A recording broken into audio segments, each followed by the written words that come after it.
देखो एक्सरसाइज हमें नजर आ रही है, specify the type of each of the following matrices. पहले में हमें क्या नजर आ रहा है कि जो है सिर्फ डायगोनल एलिमेंट जो है वो मौजूद है, बाकी तमाम एलिमेंट जीरो हैं और डायगोनल एलिमेंट डिफरेंट है, तो ये डायगोनल मैट्रिक्स है। ठीक है, और ये स्क्वायर मैट्रिक्स का टाइप होता है, यानी कि 3x3 का मैट्रिक्स है, तो स्क्वायर तो ऑलरेडी ये है। इसमें क्या है, कॉलम मौजूद है, एक कॉलम है और दो रॉज है, यानी कि कॉलम मैट्रिक्स कहलाएगा। एक कॉलम है तो कॉलम मैट्रिक्स, इसमें एक रॉ है तो ये रॉ मैट्रिक्स। ये भी हमने किया। ये जो है ये कौन सा मैट्रिक्स हमारे पास सिमेट्रिक मैट्रिक्स होता है, यानी कि अगर हम इसका ट्रांसपोज निकालेंगे जीरो आयोटा का को दोबारा, यानी कि रो को कॉलम बनाएंगे तो ये क्या बन जाएगा, खुद ब खुद सेम यही चीज़ वापस आ जाएगी, तो क्या कहलाएगा, सिमेट्रिक मैट्रिक्स कहलाएगा। इस वाले को अगर देखें, डायगोनल एलिमेंट्स 1 है हमारे पास, ठीक है, बाकी तमाम एलिमेंट 0 है, तो यूनिट मैट्रिक्स होता है, जो कि हमने पढ़ा हुआ है। यानी कि खुद रिवाइज करो, खुद सोचो कि भाई कौन सा होगा। इसको देखो, ये क्या बनेगा, डायगोनल मैट्रिक्स होगा, क्योंकि इसके अंदर 2 और 2 होता तो फिर ये स्केलर कहलाता, लेकिन एक साइन पॉजिटिव एक साइन नेगेटिव है। नेक्स्ट है हमारे पास, इसमें तमाम एलिमेंट्स क्या है, तमाम डायगोनल एलिमेंट्स क्या है, सेम है। जिसमें तमाम डायगोनल एलिमेंट सेम होते हैं तो वो क्या कहलाता है, स्केलर मैट्रिक्स कहलाता है। नेक्स्ट क्या है, अच्छा ये इमेजनरी नंबर्स आ गए, यानी कि हार्मेशियन या स्क्यू हार्मेशियन में से कोई एक है। अच्छा, फौरन हमें समझ में आ गया, डायगोनल एलिमेंट्स अगर 0 है, रियल नंबर नहीं है, तो ये ऑलरेडी क्या है, स्क्यू हार्मेशियन। नेक्स्ट देखते हैं, इसमें क्या है, 2 3 4 रियल नंबर है डायगोनल एलिमेंट्स, ठीक है, और जी ये कॉन्जुगेट है एक दूसरे के, minus iota iota 5 iota minus iota, यानी कि इसकी बहुत प्रोमिनेंट बताया गया है एग्जैक्टली जो होना चाहिए डायगोनल एलिमेंट्स का, वो उसका सॉरी हार्मेशियन मैट्रिक्स का, कि जो डायगोनल एलिमेंट्स रियल नंबर होने चाहिए और जो सिमेट्रिक एलिमेंट्स होते हैं वो लाजमी कॉन्जुगेट होने चाहिए, तो ये क्या बन जाएगा, ये हार्मेशियन मैट्रिक्स हो जाएगा। नेक्स्ट क्वेश्चन बेटा, a newspaper agent of a town records the number of papers sold on each day of 1 week as follows। Newspaper agent है, जितने भी नंबर ऑफ पेपर्स जो है हर रोज़ जो सेल होते हैं उसका जो उसने बनाया है रिकॉर्ड, ठीक है, तो डेली डॉन किस हिसाब से होता है और डेली जंग किस तरह से होता है, उसने उसके बना दिया रिकॉर्ड, ठीक है। आपको इसको इन्फॉर्मेशन को मैट्रिक्स फॉर्म में लिखना है, राइट इट्स ऑर्डर, ठीक है। तो मैट्रिक्स फॉर्म में सिर्फ इसी के ऊपर समझो बॉक्स बना दो तो मैट्रिक्स फॉर्म के अंदर आ जाएगा, ठीक है। आपको और इसके अंदर कुछ भी नहीं करना है, सही है। 80 100 और ये ऑर्डर कितना हो जाएगा, 2 रॉज हैं और इसमें कितने कॉलम है, 1 2 3 4 5 6 7 कॉलम है, ठीक है। तो इसको यकीनन आप बना सकते हो, ठीक है। नेक्स्ट हमारे पास है question number 3, find the values of the unknown in each of the following. ये जो है हमें इक्वेशंस गिवन है मैट्रिसेस की, एक को हम देखते हैं जरा। सवाल आया, find the values of the unknown in each of the following. ये इक्वेशन का साइन है, यानी कि इक्वेशंस गिवन है मैट्रिसेस की फॉर्म में। तो इक्वेशंस गिवन है, तो जब भी मैट्रिसेस इस तरह से इक्वेट हुई होंगी तो वो इक्वल मैट्रिसेस कहलाएंगी। तो जब भी मैट्रिसेस इक्वल होते हैं तो उनके एलिमेंट्स भी क्या हो जाते हैं, इक्वेट हो जाते हैं आपस में। Matrices are equal so by equating the elements. Elements क्या होते हैं, कॉरेस्पॉन्डिंग एलिमेंट, जैसे कि ये 1 1 पे मौजूद है, अगर ये भी 1 1 पे मौजूद है तो ये दोनों आपस में कंपेयर हो जाएंगे। तो ए बराबर हो जाएगा 7 आयोटा के, इस तरह से बी बराबर हो जाएगा, ये किस पे मौजूद है, 1 2 पे मौजूद है, ठीक है। तो ये भी 1 2 पे मौजूद है, तो ये कॉरेस्पॉन्डिंग एलिमेंट्स यानी सेम पोजीशन वाले एलिमेंट्स आपस में कंपेयर हो जाएंगे। सिमिलर वे में 8 आयोटा बराबर हो गया सी के और 6 आयोटा बराबर हो गया डी के। इसमें मजीद सॉल्यूशन कुछ भी नहीं है, तो यही हमारे पास आंसर हो जाएगा। नेक्स्ट क्या है, ये पूरा हमारे पास मैट्रिक्स गिवन है ऑर्डर 3 वाले, वो आपस में इक्वेट करने हैं। तो हम क्या करते हैं, जो जो हमें ज़रूरी है, 1 1 से डी कंपेयर होके आ गया, डी बराबर आ गया 2 के, -3 बराबर आ गया ई के, 5 बराबर आ गया जी के, ए बराबर आ गया -2 के, 9 बराबर हो गया एफ के, 0 0 को कंपेयर करने की जरूरत ही नहीं है, बी बराबर आ गया -4 के, सी बराबर हो गया 7 के, -1 को कंपेयर करने की जरूरत नहीं है, ठीक है। तो ये हो गया हमारे पास क्वेश्चन नंबर 3 भी कंप्लीट, इक्वेट किस तरीके से करते। अब हमारे पास मैट्रिसेस गिवन है, ठीक है, 3x3 के मैट्रिक्स दोनों गिवन होंगे।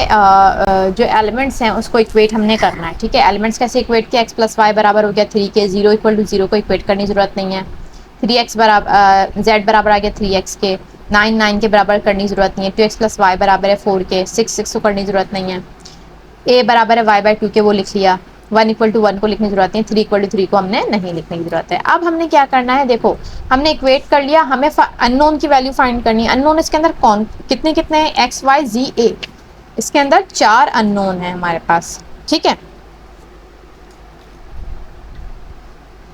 तो ये जो चारों अननोन हैं इनको फाइंड करने का तरीका क्या होगा, साइमल्टेनियस इक्वेशंस होती है जिसके जरिए से सॉल्व होता है। साइमल्टेनियस इक्वेशन क्या कहता है, जब दो, पहले हम क्या निकालेंगे, दो इक्वेशन तो दो वेरिएबल को मिलाएंगे, यानी कि हमें मिल गया फर्स्ट और थर्ड मिल गया, ठीक है। फर्स्ट और थर्ड के अंदर क्या है, इनको आपस में सॉल्व करेंगे, फिर एक्स और वाई की जब वैल्यूज आ जाएंगी फिर इनके अंदर पुट करेंगे थर्ड में, सेकंड में और फोर्थ में, तो ए और जेड आ जाएगा। जैसे किस तरीके से, इक्वेशन फर्स्ट हमें लिखी हुई, हम साइमल्टेनियसली सॉल्व करने जा रहे हैं। इक्वेशन फर्स्ट हमें गिवन है X plus Y equal to 3, equation 2 हमें गिवन है 2x plus Y equal to 4।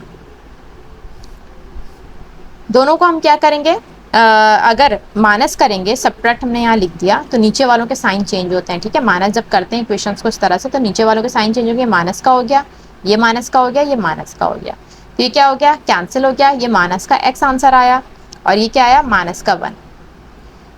Opposites हैं, ये कैंसिल हो जाएंगे, x इक्वल टू 1, x की वैल्यू आ गई। इसको अगेन 1 में पुट कर देते हैं, पुट दिस वैल्यू इन 1, तो इक्वेशन 1 बिकम्स हो जाएगी x प्लस वाई यानी कि 1 प्लस वाई इक्वल टू 3, और y की वैल्यू क्या हो गई, 3 माइनस 1 यानी कि 2, ठीक है। x की वैल्यू भी आ गई, y की वैल्यू भी आ गई। अब इनको इक्वेशन 2 के अंदर अगर हम पुट करते हैं तो इक्वेशन 2 बिकम्स हो जाएगी z equal to 3x, 3x का मतलब क्या है, 3 1 जा 3, z इक्वल टू वैल्यू क्या हो जाएगी y बाई 2 यानी कि 2 बाई 2, a की वैल्यू क्या हो गई 1, दिस इज इट, ठीक है। तो ये हमारे पास क्या हुआ है, वैल्यू ऑफ अननोन आराम से आ गया। नेक्स्ट क्वेश्चन है, find the transpose of each of the following matrices. Transpose निकालना आपको बहुत अच्छी तरीके से आता है। जो भी आपके पास जो भी गिवन होगा मैट्रिक्स, उसको आपने क्या करना है, रॉ को कॉलम बना देना है। हर एक में याद रखना है कि जो भी रॉ है उसको कॉलम बना दो। जैसे कि थर्ड थोड़ा सा मुझे मुश्किल लग रहा है, 8 3 माइनस 4, इसको मैं करवाती हूँ ज़रा आपको। जैसे कि 8 3 माइनस 4 है, तो इसका ट्रांसपोज अगर हमें फाइंड करना है तो हम क्या करेंगे, हमें पता है कि ये रॉ 1 है, ये रॉ 2 है, ये रॉ 3 है, तो इसको क्या करेंगे, कॉलम 1 कॉलम 2 कॉलम 3 में हम लिख देंगे, ठीक है। और फिर ये हमने मैट्रिक्स इनक्लोज कर दिया, यानी कि इसके अंदर 3 कॉलम हो गए, 1 2 3 कॉलम हो गए, ठीक है, और 1 रॉ हो गया, सही। पहले जो है क्या था, जो है 3 रॉस थे और 1 कॉलम था, ठीक है। तो ये हमने इसका ट्रांसपोज, जैसे अगर मैट्रिक्स का नाम ए है तो हमने इसका ए ट्रांसपोज निकाल के दे दिया है, सही। इस तरीके से सोन जो क्वेश्चन 4 के क्वेश्चन हैं, आप पार्ट्स हैं वो आप कर सकते हो। फिर क्या है, write down in the tabular form, question number 5 है। अब हमें गिवन है, इसे एक हमारे पास write down in tabular form का क्वेश्चन कर लेते हैं। Write down in tabular form अगर हमें करना है, ठीक है, और इस तरह से हमें गिवन है, एक एलिमेंट गिवन है, उसके आई जे यानी कि उसके जो ऑर्डर बताए गए हैं, ठीक है, ये 2 3 हो गया। आप देखो कि हमेशा ऑर्डर कैसे लिखा जाता है, रॉ की तादाद पहले होती है, कॉलम की तादाद बाद में होती है, ठीक है। तो यानी कि इसमें 2 रॉज बनाने हैं, ये तो हमें समझ में आएगा। 2 रॉज के लिए हम क्या बनाएंगे, यूं इस तरह से बनाएंगे, और कॉलम कितने आने हैं, 3 आने हैं, तो 3 के लिए हम जगह बना लेते हैं थोड़ा। रॉ है हमारे पास, ये लाइन्स रॉ में गिवन है, तो हम रॉ की लाइन बना लेते हैं, ठीक है। अब क्या है, 2 रॉज 3 कॉलम, तो 2 रॉ और 3 कॉलम, तो 3 हमें बनेगा यहाँ पर, ठीक है। ए ए ए ए ए ए 2 रॉ हो गया और 3 कॉलम का बन गया। अब अगर चाहो तो इनके नाम लिखो, तो क्या बन जाएगा, 1 1, ठीक है, 1 2 यानी कि पहला रॉ पहला कॉलम, पहला रॉ दूसरा कॉलम, पहला रॉ तीसरा कॉलम, दूसरी रॉ पहला कॉलम, दूसरी रॉ दूसरे कॉलम, दूसरी रॉ तीसरा कॉलम, दिस इज इट, ठीक है। इस तरीके से आप सबको टेबुलर फॉर्म के अंदर खुद से लिख सकते। अब हमसे पूछ रहे हैं, which of the following are symmetric और स्क्यू सिमेट्रिक मैट्रिसेस, ठीक है। कौन से सिमेट्रिक मैट्रिसेस और कौन से स्क्यू सिमेट्रिक मैट्रिसेस हैं। देखो आपने कैसे निकालना है सिमेट्रिक और स्क्यू सिमेट्रिक, इनके ट्रांसपोज लेने हैं।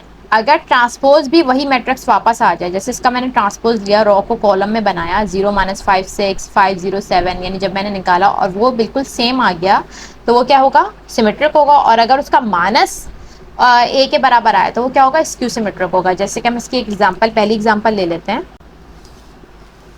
हम इसको चेक करना है सिमेट्रिक है क्या स्क्यू सिमेट्रिक है, ठीक है। चेक करना है, चेक आइदर, हमें ये चेक करना है। तो इसका ट्रांसपोज लेंगे। सबसे पहले ट्रांसपोज हमें कैसे लेना होता है, हमेशा रॉ को कॉलम बना दो, 0 -5 -6 5 0 7 6 -7 0, ठीक है, ये हमने लिख लिया।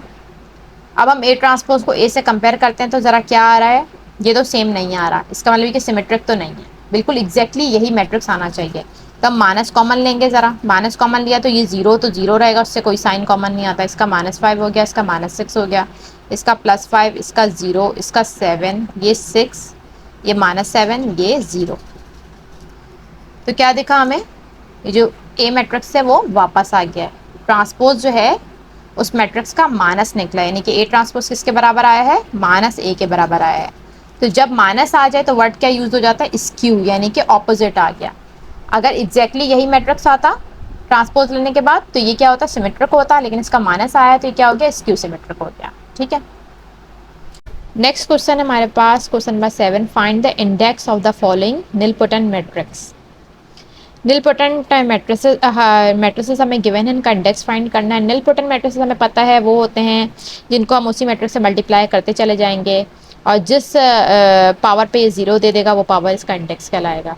ठीक है, तो पार्ट 2 में करवाती हूँ पहले।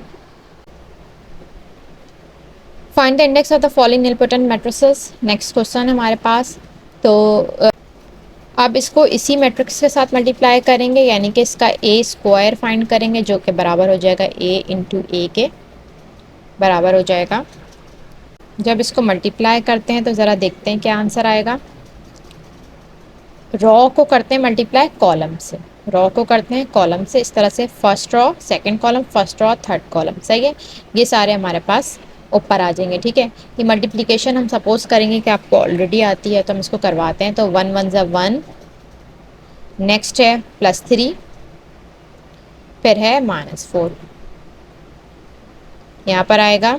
नेक्स्ट सेकेंड रॉ स्टार्ट, अब सेकेंड रॉ स्टार्ट करते हैं।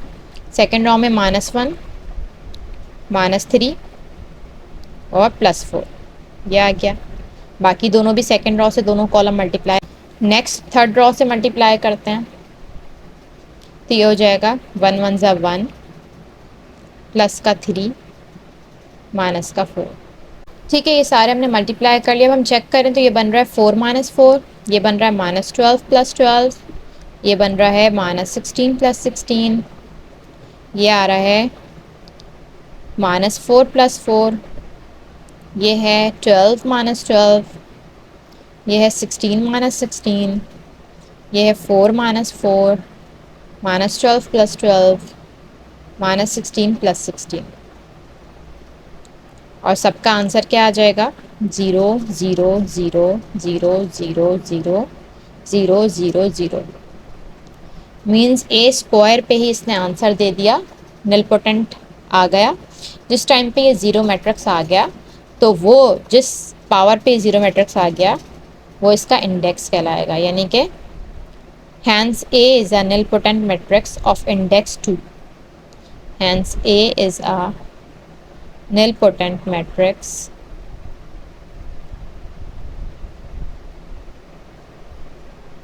of index 2। ठीक है, नेक्स्ट पार्ट 3 हमें गिवन है, इसको हम सॉल्व करते हैं। Find the index of the following nilpotent matrix.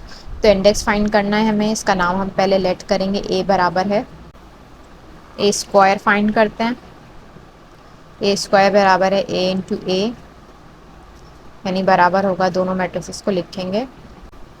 ठीक है, इनको मल्टीप्लाई करना है तो ये मल्टीप्लाई करते हैं ज़रा। 1 1 ज़ा 1 + 5 माइनस का 6, फिर मल्टीप्लाई करेंगे 1 1 ज़ा 1 + 2 माइनस का 3, फिर मल्टीप्लाई करेंगे 1 3 ज़ा 3 + 6 -9। नेक्स्ट मल्टीप्लाई करेंगे 5 + 10 -12। ठीक है, फिर रॉ कॉलम से मल्टीप्लाई करेंगे तो क्या आएगा 5 + 4 -6, फिर मल्टीप्लाई करेंगे 15 + 12 -18, फिर मल्टीप्लाई करेंगे तो इस स्क्वायर की वैल्यू क्या हो जाएगी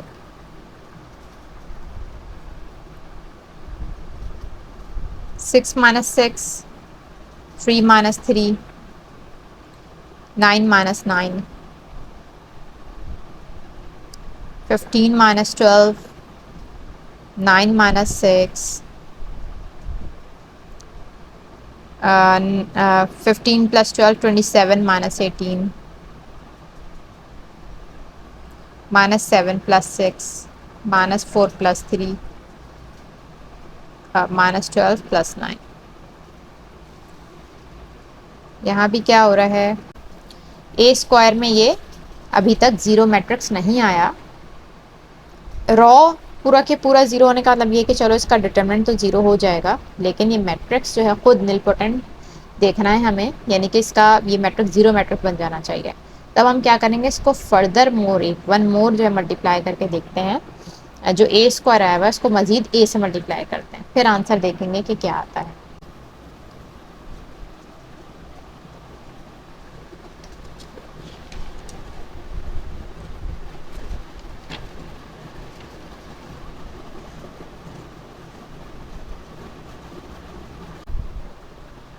तो नेक्स्ट हम मल्टीप्लाई करेंगे, तो ये देखते हैं क्या होता है। भाई पहला रो तो ज़ीरो है, तो ऊपर जो है सब मल्टीप्लाई होके क्या आ जाएंगे, ज़ीरो ज़ीरो ज़ीरो आ जाएंगे, इसमें हमें ज़्यादा सोचना ही नहीं है। ठीक है, नेक्स्ट क्या है, इस रो से ये कॉलम सारे मल्टीप्लाई होंगे और दूसरे वाले से भी होंगे। तो देखो 3 वन ज़ा 3 प्लस 15 माइनस का 9 टू ज़ा 18। ठीक है, ये मैंने गैप कम कर दिया फर्स्ट वाले को लिखने की वजह से। अब नेक्स्ट क्या है, 3 वन ज़ा 3 3 टू ज़ा 6 और माइनस 9, यानी कि ये खुद ब खुद ज़ीरो आ रहा है। 3 प्लस 6 माइनस 9। नेक्स्ट क्या है हमारे पास, 3 ज़ा 9 प्लस 3 6 ज़ा 18 और माइनस का 27। ठीक है, तो यानी ये भी बराबर आ रहा है 9 प्लस 18 और माइनस का 27। नेक्स्ट क्या है, -1 -5 और +6। ठीक है, ये भी ज़ीरो बन जाएगा। फिर क्या है, -1 -2 और +3, -1 -2 और +3। फिर नेक्स्ट क्या है, -3 -6 +9।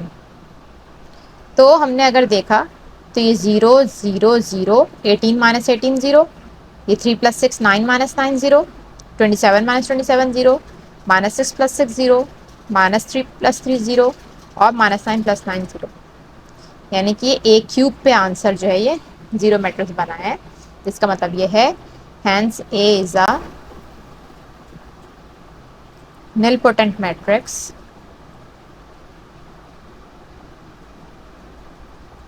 of index 3। इंडेक्स 3 का nilpotent मैट्रिक्स। नेक्स्ट इसका पार्ट 1 करते हैं। भाई लेट मैंने समझो नाम दे दिया है ए का, ये ए है ऑलरेडी, सही है। हम इसको ज़रा स्पीडली करते हैं। तो ए स्क्वायर निकालना है कि ए को ए से मल्टीप्लाई करना है, 0 1 0 0 0 1 0 0 0 मल्टीप्लाई करेंगे तो यहाँ पे क्या आ जाएगा, ये तो तीनों ज़ीरो आ गए। इनको मल्टीप्लाई करेंगे तो ये भी ज़ीरो आ जाएंगे। इनको मल्टीप्लाई करेंगे तो यहाँ पे जस्ट 1 आ रहा है। ठीक है, ए स्क्वायर की वैल्यू में क्या मसला आया है, एक जगह 1 आया है, बाकी तमाम जीरोज आए हैं। ठीक है, इसमें बुक के हिसाब से परेशानी नहीं, क्योंकि देखो ये ज़रा चेक कर लेते हैं थर्ड वाले में कैसे आ रहा है। देखो पहली रो को थर्ड कॉलम से मल्टीप्लाई किया तो जीरो जो कॉरस्पॉन्डिंग एलिमेंट है, यानी जीरो को जीरो से किया तो जीरो आया, 1 को 1 से करेंगे तो 1 आएगा, और जीरो को जीरो से करेंगे तो जीरो, तो यानी 0 + 1 + 0 यानी कि 1 आ गया यहाँ पर। ठीक है, बाकी सारी जगह आप चेक करो तो जीरो आ रहा है। अब इसको दोबारा हम मल्टीप्लाई में करना पड़ेगा, यानी ए क्यूब बराबर हो जाएगा ए स्क्वायर को, जो हमारे पास ए स्क्वायर आया हुआ है उसे हमें मल्टीप्लाई करना है ए के साथ, जो हमें ए गिवन है, 0 1 0 0 0 1 0 0 0। अब ये यकीनन जो है आंसर दे देगा। पहली रो तीनों, यहाँ पे तीनों जीरोज हैं तो ये क्या आएगा, 0 आ गया। यहाँ पर क्या है, ये वाला 1 था लेकिन इस 0 से मल्टीप्लाई होकर ख़त्म, ये 1 था इस 0 से मल्टीप्लाई होकर ख़त्म। यहाँ पर क्या है, ये वाला 1 है, ये 0 से मल्टीप्लाई होगा, ये वाला 1 थर्ड वाले से होगा, थर्ड थर्ड से हो रहा है, सेकंड सेकंड से, तो यहाँ भी 0 आ गया। नेक्स्ट ये तो रो ही 0 है, ये सबको 0 कर देगा जितने उसे मल्टीप्लाई करेगा, और ये भी 0 है तो ये भी सबको 0 कर देगा। ठीक है, अब इसका आंसर जो भी हो, लेकिन हम क्या कहेंगे, जो हमारे पास जिस तरीके से हमें क्वेश्चन दिया गया है हम यही कहेंगे, hence A is a nilpotent matrix